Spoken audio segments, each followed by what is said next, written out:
And I'm a medical oncologist by training.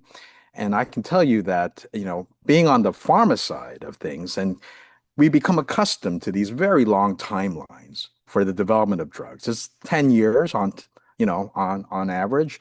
And then when you're in the clinic and you're seeing patients and you're realizing these patients don't have, sometimes they don't even have months, but they certainly don't have years to wait for these drugs, these exciting new therapies to make it to their care.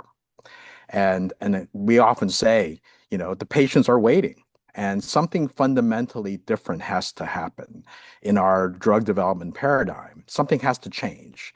And for Empower, what we wanted to tackle was kind of really go into the belly of the beast, right? There's something fundamental about the way we do our clinical trials, and this is this concept of the randomized clinical trial. Right. Where for every patient we put on a new therapy, we simultaneously put one patient on the placebo or standard of care control arm, right? And when this is done at scale, just today, there are 500 randomized trials running in oncology in the US.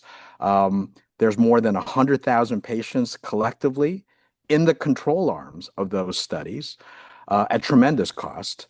But just in microcosm, in lung cancer alone, there are 30 trials running randomized designs against the same control arm.